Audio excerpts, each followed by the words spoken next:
Hello and welcome to Read Brave, a community-built comic podcast from the Graphomania Podcast Network. I'm Vinton and today I am joined by Anthony Mullins, the runner of DailyXMenFacts on Twitter. Hi. How's it going? Good, how are you? Good. Thanks for joining me today. No problem. I've been pretty excited for this. So we've been chatting a lot on Twitter for quite a while. You run a Twitter account that, as the name would suggest, posts daily facts on the X-Men. You pick a character usually and you talk about their history, their powers. You do a few different posts and get some conversation going of different members of the X-Men. Can you tell us a little bit about that?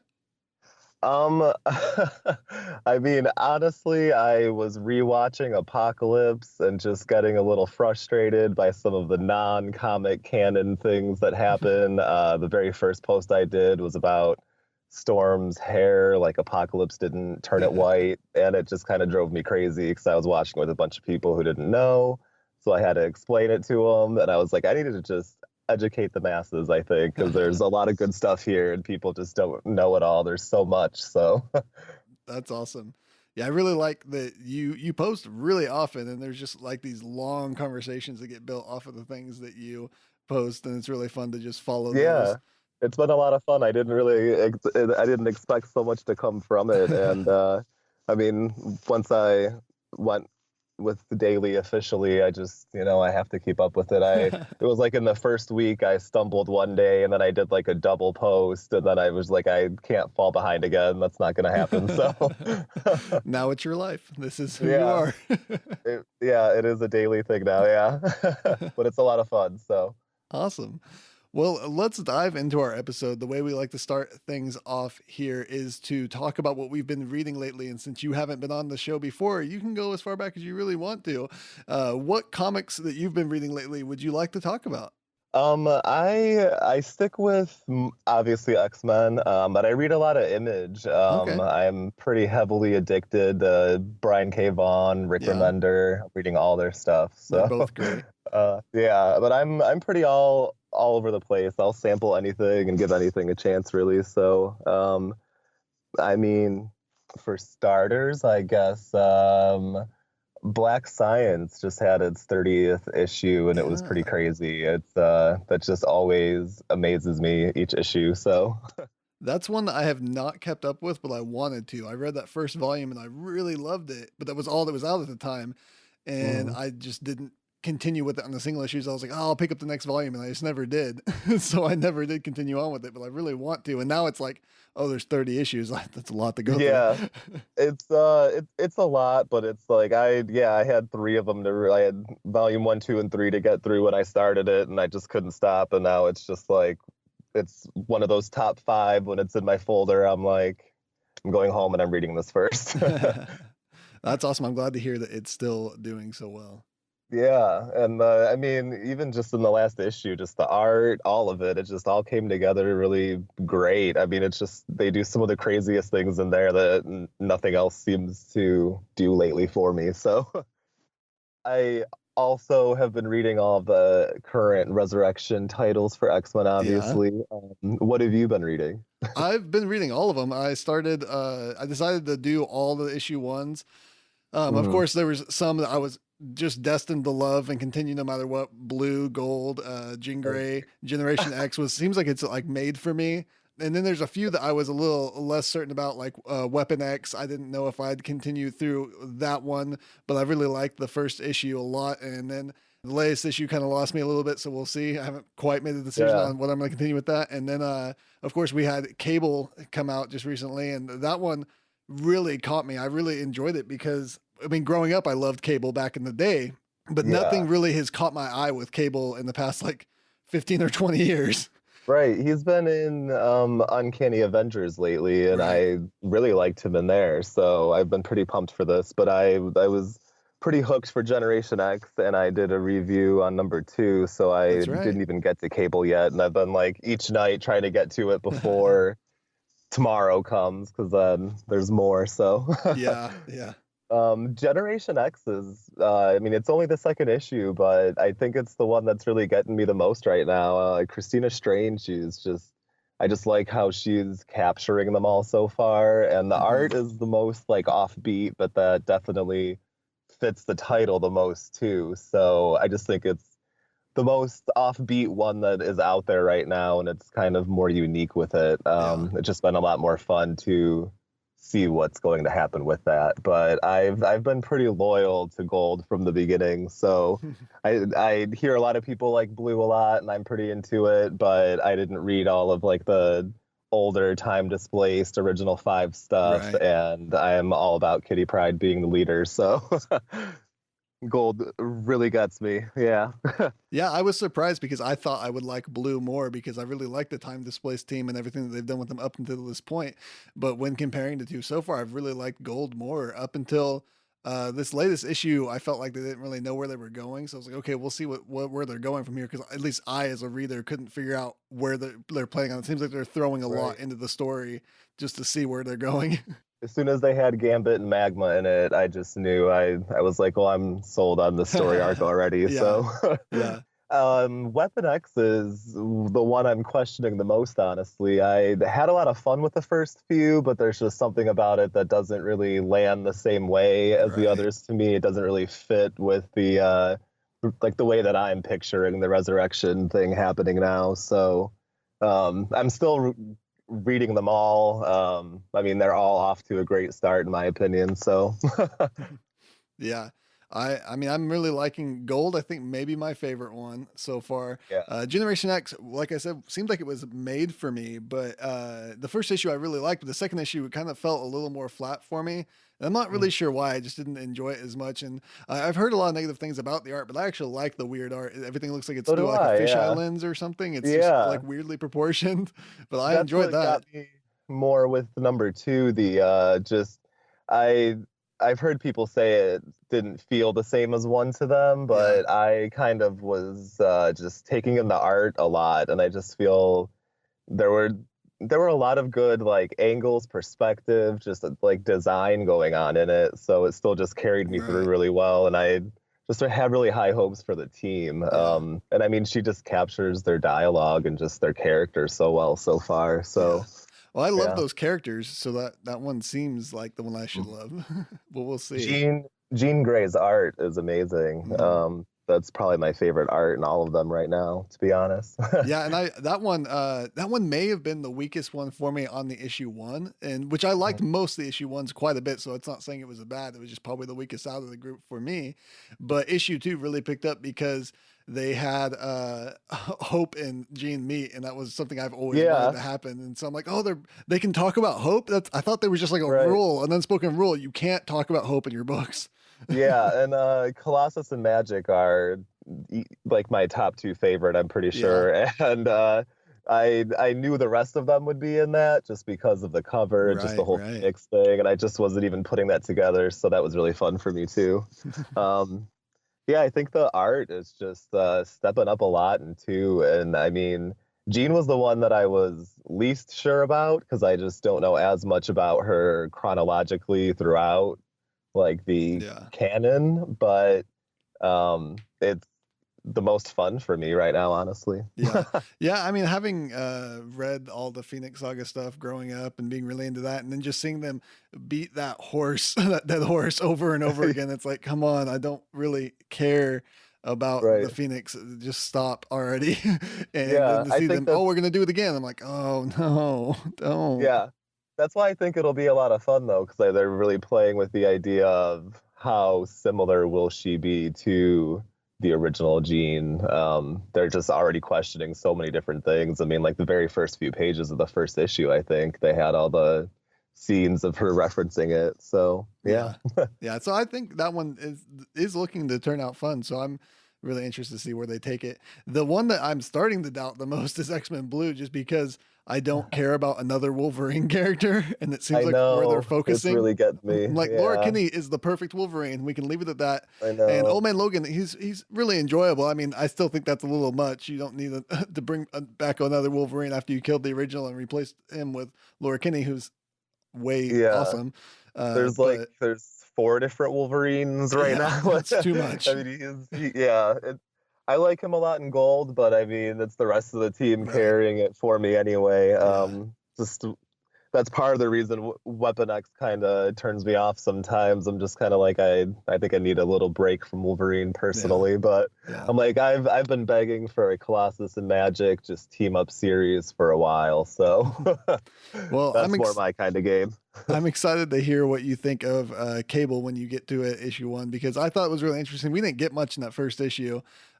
You barely got a taste of anything, but I thought it was done well, and I'm excited to get back into Cable if it is done Right. well for sure. I've been a big Cable fan for a while, so I'm pretty curious. It's definitely on the top of my stack. I might have to go read it when we're done here, actually. You should. um, of course, Saga is just great. It just came Yeah. back last week, and that, I mean, I did not even know it was coming back, and it just I had to like stand there for a minute in the shop and just like, this is happening, okay. So, but that was a lot of fun to have come back, especially with it being more of like a jumping on issue. It was fun to kind of like reset with everything we've already seen. Right. But I mean, that just stays perfect in my opinion. There's nothing ever wrong with Saga. So, um, Yeah, I let myself fall a volume or two behind on that one, and uh, I need to catch up. At this point, I probably need to reread most of them because I probably don't remember now. right. Well, the volume 7 that just ended on one of the craziest notes I've just Yeah. seen in a comic, just like flipping through the last few pages and just Dang. needing to like take a minute. Just really got me. He's an amazing writer. So, um, I honestly was gonna say like Low, Deadly Class, Seven to Eternity. I'm reading all of Rick Remender, and they're all Oh, perfect dang. in my opinion. So, Yeah. I've read the first volume of Low and of Deadly Class. I have yet to read Seven Through Eternity, but I've heard great things about that one as well. It's too many comics to keep up with. yeah, exactly. That's the biggest problem. I've just kind of been keeping some stuff in my folder, letting my stack grow, just working through it as I can. But there's too much good stuff out lately. I mean, it's crazy. There's just a lot of cool stuff happening. So, Definitely. I just recently got the first volumes for Bitch Planet and Killer Be Killed, Mm. and they were great. I was more so upset that I took so long to actually pick it up because it was amazing. So Yeah. Yeah, Bitch both of them Planet's were great. amazing. I have not read Killer Be Killed yet, but my co-host Corey loves that book and has told me like how great it was. So I really need to check it out. I've always been a big Brubaker fan, and I just I was waiting for the first volume to come out just to catch up, and then I was like, why did I do that? I shouldn't have done that. It was great.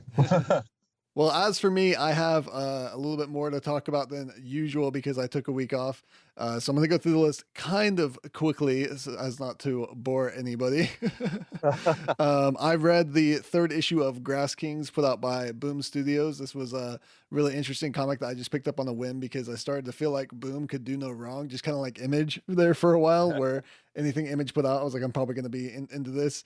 But it looked kind of cool. It was done by Matt Kent, and I wanted to check it out. And so far it's been really, really interesting. It's got a really interesting mystery going on to it, really keeping me intrigued. It's kind of hard to describe. It's about like this little town that's run kind of independently from the rest of the world, and they kind of live on their own, off the grid little town. And then this girl shows up out of the water, and like the leader of the town takes her in, and they all have this like drama in between all the different characters. So far, you've just gotten to know a few different people from the town, and you've gotten to know that the next town over, that's a real town, like an established town, does not care for this small town, and they're always getting a lot of gruff from them.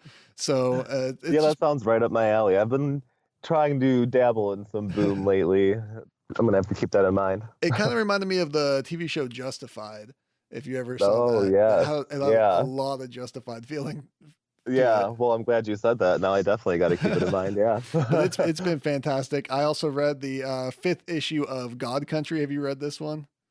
No, but I've heard Oh a lot, man, and I keep it's picking it up, but I just there's too many good things, yeah, man. it's so epic. There's just like never ceasing epicness with this comic. That's like all I can even say about it. It's about this big sword that is every sword. It's like the sword god. Like this sword is connected to every sword in the world, this old man gets it and is using its power to basically overcome his Alzheimer's, and then all the god who actually owns it wants it back, so he's having to like fight all these gods and overcome all this craziness happening. But it's just like this down south Texas countryside fighting these giant gods with this giant talking sword, and it's pretty epic.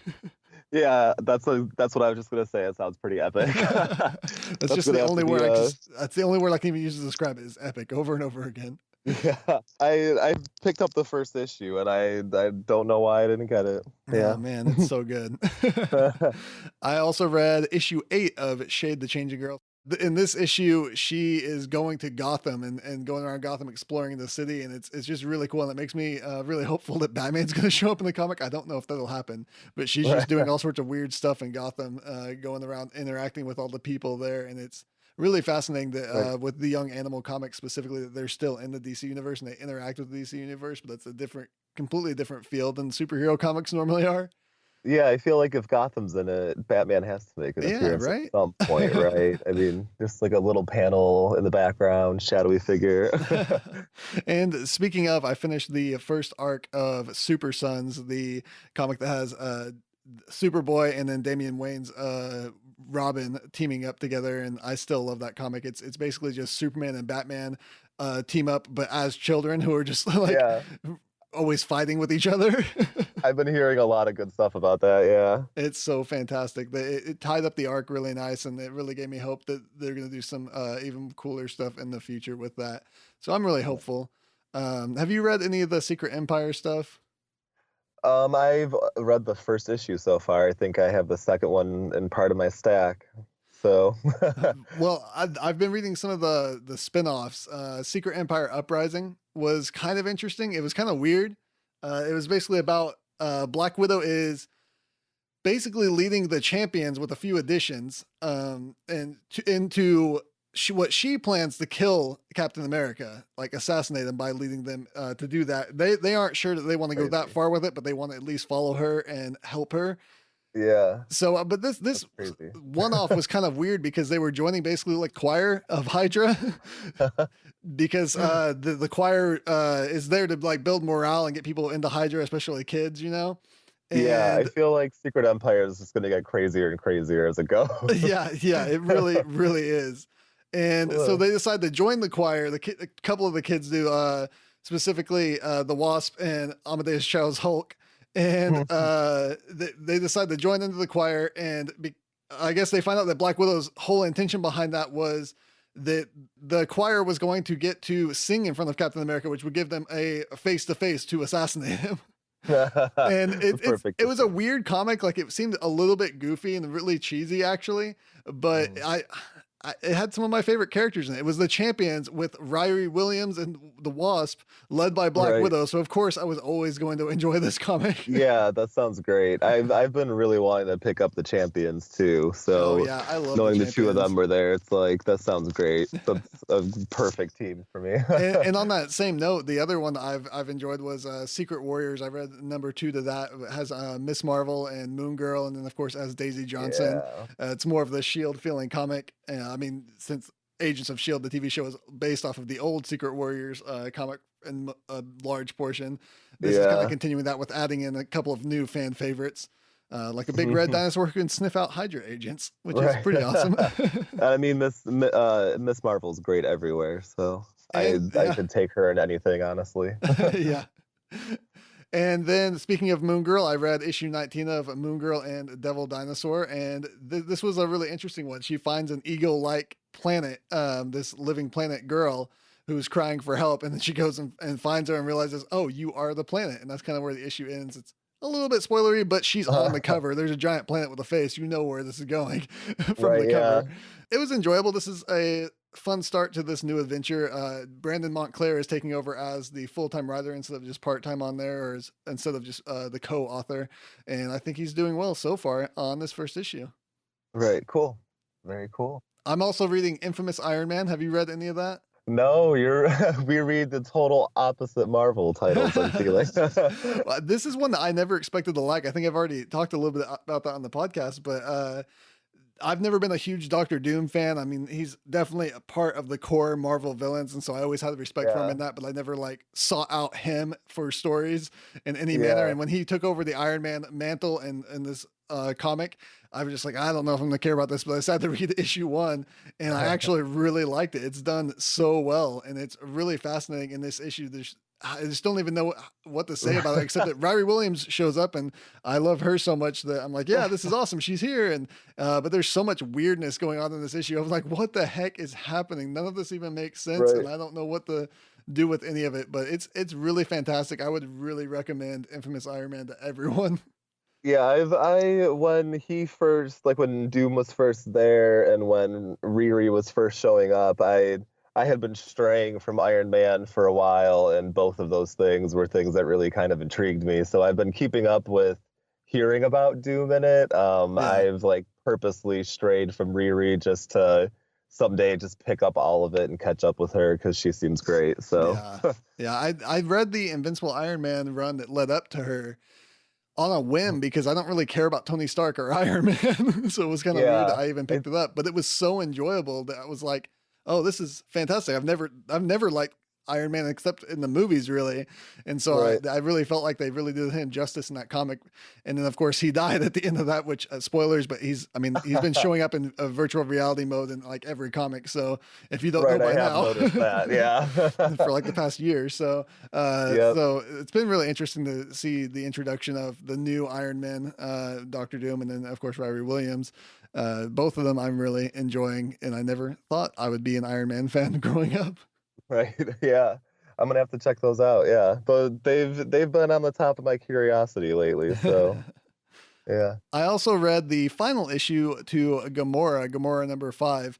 And it was a really interesting story. It had a lot of found family discussions over blood family specifically in it. And it just had a great ending to this. I really would highly suggest that for anyone who likes strong, powerful women kicking ass. And especially if you are like a Guardians of the Galaxy fan and like Gamora already, this is a great miniseries there for you. I read the first 2 of them, and I have the other ones. They're in the stack waiting with everything else. But I just in keeping up with all of the Guardians happening and trying to keep up with the X-Men versus Inhumans, I just had to put her on a back burner for a minute because I knew it was a limited thing. So, but they're all right in a row waiting. So I have not kept up with Guardians. I need to catch up with Guardians. I'm like 2 years went behind. on a whim with it because of Kitty Pryde, and I just stuck with it, and it was a lot of fun. So for some reason, that's like where I jumped off, and I don't know why. I like read the first issue, which was there, and I didn't even know what was happening, and it was maybe issue like 2 or 3, and I was like, oh well, yeah, I'm definitely gonna give this a shot. And then Venom, the Thing. I mean, they all just were so strange to me to have them there, but it just fit in a way I wasn't expecting, and I was really into it. Yeah. And finally, I read the conclusion to the Moon Knight series, which I heard that they're going to continue on just without Jeff Lemire. So it'll be interesting to see that. But I thought this was like the absolute ending. Have you read any of Jeff Lemire's Moon Knight? No, but I read almost everything else he's doing right now. So he's awesome. I love everything Lemire does. I've really come to fall in love with him over the years. And this series really pulled me into Moon Knight and got me super interested into a character that I wasn't super interested in Marvel before. He always had like some things that caught my eye, but I never got really bought into it. Right. But this was a really fascinating series that I have a hard time recommending to people because you really do have to read all 14 issues for it to make sense. It's not, you can't just pick up like volume 1 and it be a whole story because you have to read like all, I think it's gonna be like 3, maybe 4 volumes, depending on how they split it up. But it's really one story. There's no like split between the volumes. Right. Have you read his Descender at all for Image? I read it was either the first issue or the first volume. I think it was just the first issue now that I'm thinking about it. And I really enjoyed that, but that's like one of the only things of his I haven't fully read yet. I just recently finished catching up with it. It's great. He does so well with that. I mean, it's like a classic sci-fi space story, but just the way that he is taking it, it's just beautifully done. Yeah. I mean, there's no other way to put what he does in there. Yeah. Yeah, he's fantastic. He always has a way of writing very emotional. So I really love that. And especially for it being a robot, I mean, that can always be hit or miss, and he's definitely getting it. So. And I've said that before on the podcast, but one of my favorite things about this comic is it introduced me to Greg Smallwood, who is one of my favorite comic artists now. His layouts and his design in comics are just so perfect. He really gets the way a comic should look and does such a fantastic job. I really hope that there's like a giant deluxe hardcover or something that, of this release with all sorts of special features in it, or like director's cut release like they're doing with the Vision series. Right. Yeah, I'm definitely gonna have to check him out. I've seen the covers on the stands, but I just when I know something's a limited series that I might read eventually, I just try to stray from opening it. It's always so tempting, but yeah, definitely, I get that. So that's all that I've been reading these past 2 weeks since I took off here for a week. So was there anything else you'd like to discuss before we move into our segment? Do you want to talk about the upcoming X-Men TV show or anything? Oh man, I'm excited for all of those new shows. I mean, The Inhumans should be great, but Gifted and the Cloak and Dagger show, those both seem really interesting to me. I wasn't sure about the like younger take with Cloak and Dagger, but it's just sweet that they're finally going to be in something. Right. It's very exciting. And I mean, Gifted feels like Heroes to me, and I was a huge Heroes fan, so I'm pretty excited for that, to be honest, especially with Polaris. I mean, right? It's her, isn't it? I think so. I think that's what I heard. I have some worries when it comes to Gifted. And I think it comes from I did love Heroes. I loved the first season of Heroes specifically. And then it just like slowly turned on me like a rabid dog. That is everyone's story with Heroes. Yep. So it has a lot of that feeling. It has a lot of like just generic older X-Men movie type feeling. They're like, oh, we kind of moved past that. I hope that it doesn't keep that feeling that it's giving me currently. Hopefully they learned from Heroes and can straighten that out a little, you know? Right. Yeah. I think I just don't fully trust Fox and them handling my superheroes anymore. I mean, that's why I started my Twitter account. So yeah, just give it to the MCU. I've been going back and watching like the old animated series, and I mean they just did so well with that. So maybe just turning back to TV now is what will fix this. I don't know. Maybe. I don't know. I'm pretty excited about the future of television when it comes to the comic books, though. We have so many great things with the Netflix series, especially, but then Cloak and Dagger, and then the New Warriors and Squirrel Girl. And yeah, I've heard even from Image, Deadly Class, Wicked and Divine. Yeah, I've heard rumors about those things. I wish they would get to them, because so many of those like Image comics just stay in limbo in rumor mode for so long. Right. And now with American Gods doing so well too, I fear that it could overshadow Wicked and Divine, but Wicked and Divine is like a classic for me. It's one of the first few I finally picked up on going again back when I started reading comics again. So, I mean, it needs to happen in my opinion. And then of course we have Legion, which did so well, and I could never have imagined them to have handled that so well. It was so perfect. Yeah. I was just like completely taken back with it. Yeah. I mean, I watched it with a few different friends. We watched each episode together, and one of them got lost in it. The other one was just like super loving it. And I was somewhere in the middle for the first few, but once it really got going and there was like the astral plane and just like a lot of playing with, you know, like mind space and stuff, it just really got me. I was really into it. It was a lot of fun. I'm already ready for more. Might have to go back and rewatch it soon, honestly. Yeah, I might as well. All right, so we are going to move to our segment for this episode. I thought it would be a good idea to have our People's History of Comics with Cullen Bunn on this episode, since we had so much talk about X-Men and talking with the Daily X-Men runner. I thought that would be appropriate. Perfect. Yeah. So enjoy the People's History of Comics with Cullen Bunn.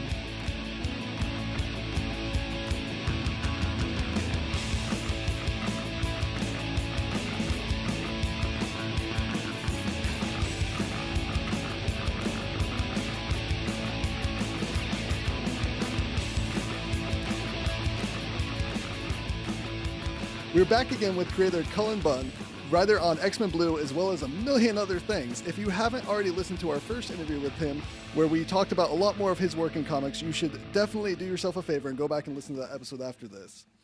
Today we have Cullen on for another segment, People's History of Comics, a segment inspired by our good friends at the Good Trash Media Network. Thank you so much for joining us again, Cullen. Oh, thanks. I'm glad to be here.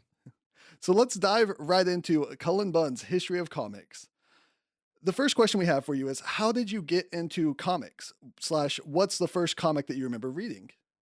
Well, I grew up in sort of the glorious age of being able to find stacks and stacks of comics at garage sales for dimes, and my parents really loved garage sales and flea markets. So we would go and I mean, it was not unusual to find tons of comics at every garage sale you went to, and so I was coming home every Saturday with a huge stack of 50, sometimes even more comics, just random issues, and I was reading all of those left and right, and I was even buying them out of there was a guy that went to that set up at the flea market and sold random grocery sacks full of comics for 50 comics for $5, and I would go and buy a random sack of comic books and go home and read it.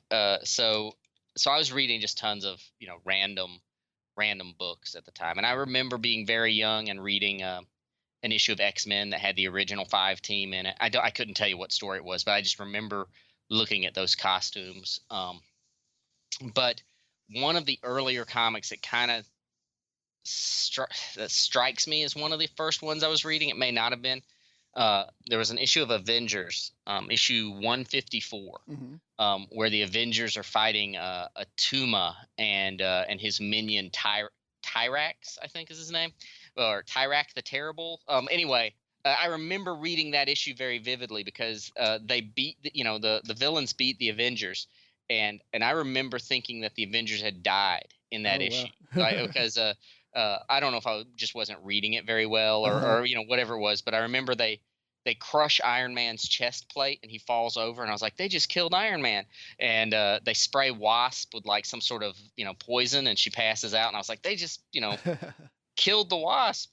And of course, since I was reading these issues sort of in a vacuum, I didn't know what happened next. I didn't have the next issue of Avengers to tell me that what had happened. Yeah. So I was kind of just sit in limbo thinking the Avengers had died for a while. But I remember that's one of the earlier comics that I remember sitting and reading and having an effect on me. Yeah, I definitely remember.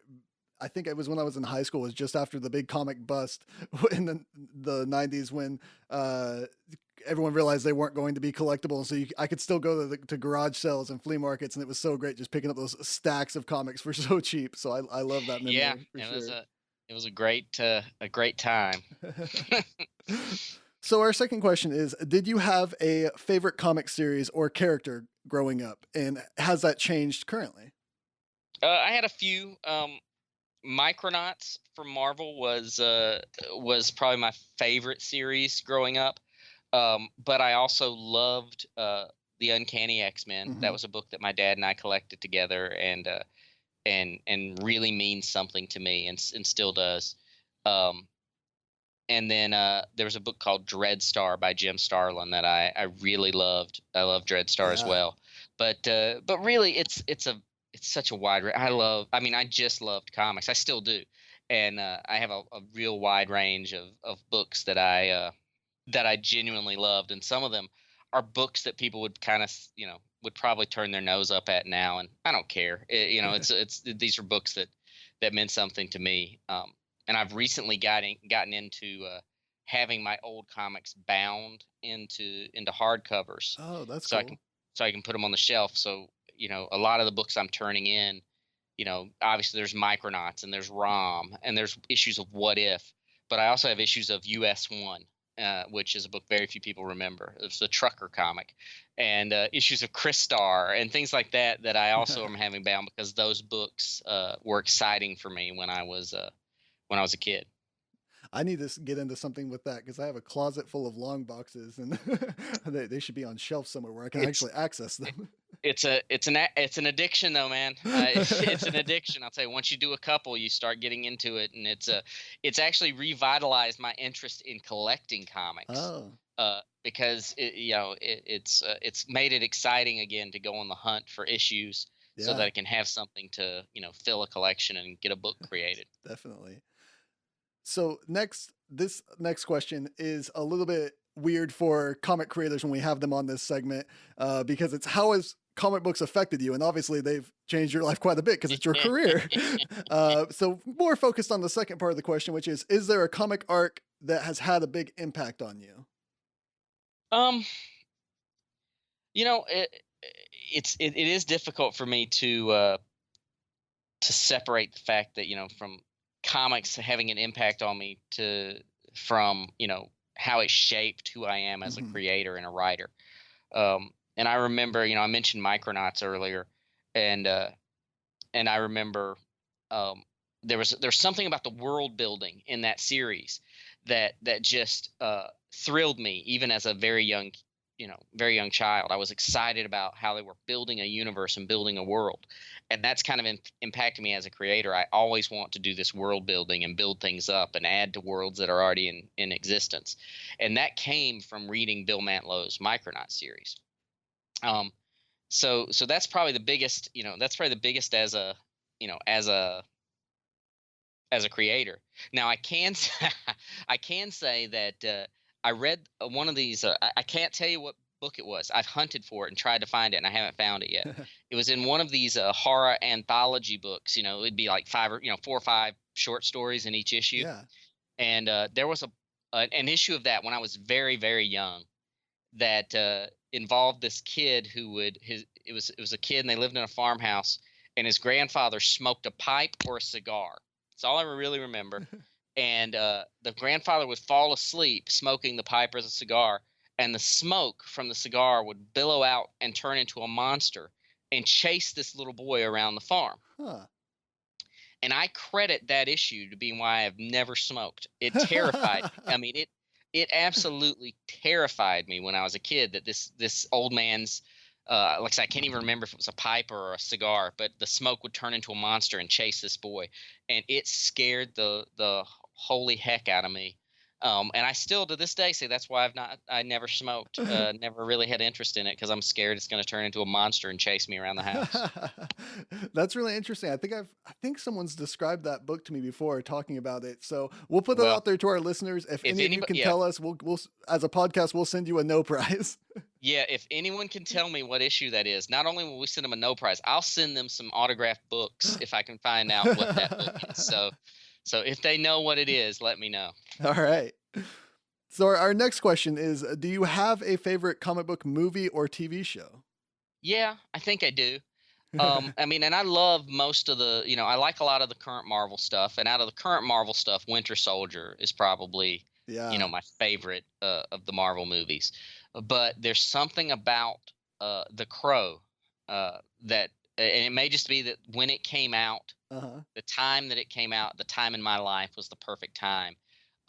And visually, I still think The Crow is an amazing movie. Um, The Crow is probably my favorite comic book movie. And will it's yet to be unseated as a favorite. And again, that may be more to do with the fact that it came out at the right time in Sure. my life, and it had the right tone for that time in my life. And so that movie is still my favorite. But yeah, the modern stuff, Winter Soldier's pretty great. And then of the TV stuff, I think what they've I think all the Netflix shows are pretty awesome. Hmm. um, Daredevil, the second season of Daredevil is probably is still a standout for me, Yeah. above everything else. That second, and both Daredevil seasons are probably, if I were to rank the Marvel shows, Daredevil would be my number one. But that Yeah. second season of Daredevil by far is my favorite of the TV stuff. Yeah, it was really interesting to see what they did there because to me, Kingpin and Punisher were the standouts of the two seasons. So it was really interesting that they could take the villain and make them so interesting. And then, not that the Punisher was really the villain, but Well, no, you're right. And honestly, when I look at it, a lot of my favorite sort of genre shows, that's the case. Is that the main character is not the most interesting aspect of the show? And I think of I really loved Buffy the Vampire Slayer when it was Yeah, coming out. But when I think about the show, Buffy was maybe the least interesting of all the characters. I mean, I liked her, but I liked her supporting cast so much right. more. And in some cases, I even like the villains even more. Well, I don't know why that is, but there's something about genre shows that I think the supporting casts are often, uh, more interesting than the main character. Yeah, I agree. I've been thinking of playing with the idea of rewatching The Crow, but I was a little scared to. You mentioned that earlier, and I think you've convinced me to go back and rewatch it. Well, I don't know, and you're a younger person than I am, and I can tell you that I've rewatched it recently. I still uh, think it's a pretty great show. But I remember on Twitter, maybe a year or so ago, I guess The Crow was on TV or something, and there yeah. was a hashtag about The Crow, and these people were just ripping it Oh apart and saying no. how awful the movie was. And I went and rewatched it that night, and I was like, "What's wrong with these people?" I mean, I can't, and I don't ever hold anyone's tastes against them. Sure. But in this case, I was like, these people are idiots. They don't, they're making fun of, an amazing comic book movie.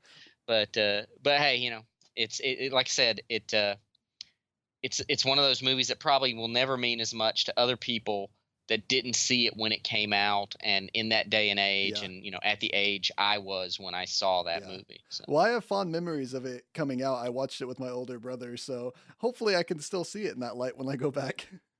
Yeah, like I said, I still like the soundtrack to it. I just talk about a soundtrack that can take you back in time. The Crow soundtrack can really just take me back in time and make me think of that day and age and think I was cooler than I was probably. If I'd have seen The Crow and if I'd been a few years younger when I Uh, saw The Crow, I would have probably worn a black trench coat for, a couple of years. I So, may or may not have worn a black trench yeah, coat after yeah, watching you did. You did. that. That definitely happened. Yeah. So, our next question, we're getting into the tougher questions here. A cruel deity is about to destroy every comic in the world, and you get to save 5 story arcs. What do you choose? I would choose the first story arc from Bill Mantlow's The Micronauts. Uh-huh. I would save the first Dreadstar story arc. I would probably save Phoenix Saga and the death of the Dark Phoenix stuff and death of Jean Grey. Yeah. I would save Next Wave Agents of Hate because I think I could sell that as all 12 issues being a single story arc. Yeah, yeah. Uh, and I'd probably save. That's a real tough one. Maybe that first arc of the Sandman. Yeah. It makes me sad that I didn't say Preacher, but I've read Preacher so many times I could probably get away with not reading that again. So maybe the Sandman or maybe Planetary. Yeah. Planetary might be another good one. Yeah, and we play loose with this question. You can say Yeah. all of Sandman or all of Planetary. The Oh, story then arc thing yes. is so someone can't say all of Spider-Man because that's Yeah. way too much. I would probably then if I can say then if I can say all of Sandman, that's probably going to be the winner. But Planetary would be right up there as well. So All right. Next question. You can have drinks with one comic character. The character, not the actor who may have played them or the historical person they may be based on. Who do you pick? uh um well, if I just want to go hang out with somebody, maybe Ben Grimm Yeah. because I feel like there's a good poker game in there, and also I feel like if I'm hanging out with Ben Grimm, um, I'm probably going to hang out with all the other characters he plays poker with. So I'll probably be there with Luke Cage and Lockjaw the dog. So there's a chance he'll introduce me to other characters. Um, if I really want to have like this is the night that I may not make it back from because it's going to be that kind of epic night. Well, John Constantine's probably the best person to say, let's go have drinks. Yeah. If I really want to throw caution to the wind, I'll say John Constantine. Those are great answers. So our final question is an easy one. What's the last comic that you read? The last thing I read was the third trade in Deadly Class by Rick Remender. Oh, yeah. I've been reading those kind of slow. I've got again. I have a stack of Image Comics over here, Image Comic trade paperbacks, and I'm getting to them as I can. But that was the most recent one, was Rick Remender's third volume of Rick Remender's Deadly Class. Well, you're ahead of me. I read the first volume, fell in love with it, and haven't made it back to it quite yet. There's just too many comics. Well, that's just it. There's so many comics, and like I said, it's hard for me to pass up on those Image trades. Yeah. The first volume, no matter what, because they're $9.99 usually, and so I get them, and I get to them when I can, and then I get excited about a book, and I'll have to go back and get the others, and they sit on a shelf and wait for a while. Yeah, that's the same with me. My shelves are filled with Image titles I haven't read yet. Yeah. So, but yeah, that and it was a great book. I've really enjoyed it. Well, before we end the interview here, can you tell us what you're currently working on and what you have coming up? I'm working on X-Men Blue for Marvel right now. I am also working on Monsters Unleashed for Marvel. For Image, I'm doing a book called Regression, which is a sort of a horror supernatural conspiracy story. I'm doing The Damned for Oni Press. The Damned being a return to the very first comic I ever worked on, professionally. So we're relaunching The Damned as an ongoing series. So I'm working on that, and I'm also working on Harrow County for Dark Horse. And then a handful of other things, and probably some other books that have been announced since you asked me this question. Sure. So where can people find you online? You can visit me at my website, which is cullenbunn.com, or if you're on Twitter, you can connect to me. My handle on Twitter is @CullenBunn. Well, thank you so much for coming on again. It's been so wonderful talking to you. We really appreciate you taking the time out of your busy schedule to talk with us and our listeners. No, I'm happy to do it. Thanks so much, man.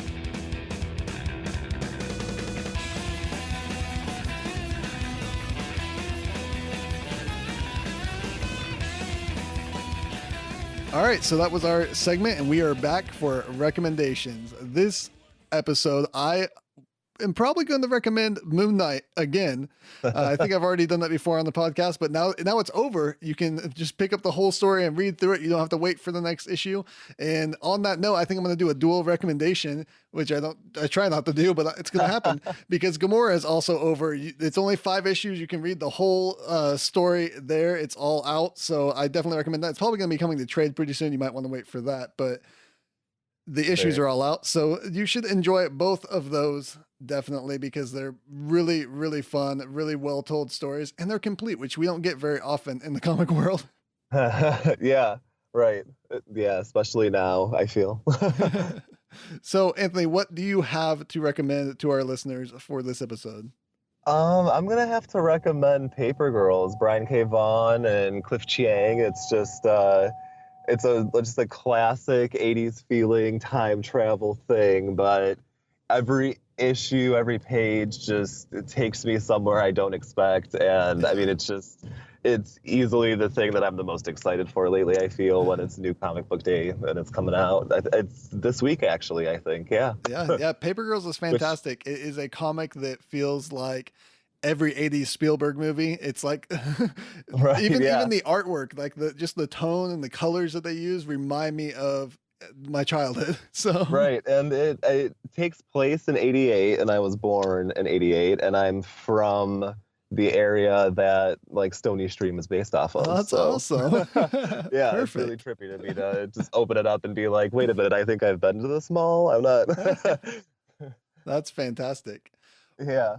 Well, thank you so much for being on the show today. Do you want to go ahead and plug your daily X-Men facts and anything else you want to tell people where they can find you online on Instagram, Twitter, and anything else? Yeah. You can. I have my own Twitter account, but I had it for years and I didn't really use it much. But you can find me on DailyXMenFacts, just all one word, no symbols. You can find my personal account through there if you really want, and everything else is just on there, really. I mean, that's where you can find me most if I'm going to be on any social network, something. So, and that's where you have a link on your Twitter to your Instagram if anyone wants to follow you that way. So, yeah, I tried to link the two just to keep them in sync, and I I've been using Instagram more as just kind of like an archive to keep record myself, because it's hard to scroll through all of that on Twitter, but it's still just a lot of fun to do anyway. So nice. Well, thank you again for being on the show. Thank you for having me. It was a lot of fun. So if you would like to support the Graphomania podcast network and Read Brave as a podcast itself, check out patreon.com/Graphocast, GRAPHOCAST. Head over to iTunes, give us a rating and a review. That will help other people find us and help me feel better about myself, which is always nice. It's a nice plus. Right. Remember, you can check us out on Instagram at Read Brave Comics, on Twitter at Read_Brave. Email us, contact@graphocast.com, or personally, I'm at Flesh Eater on Twitter. And until next time, I'm Vinton Bain. And I'm Anthony Mullins. Enjoy your new comics. Goodbye. Goodbye.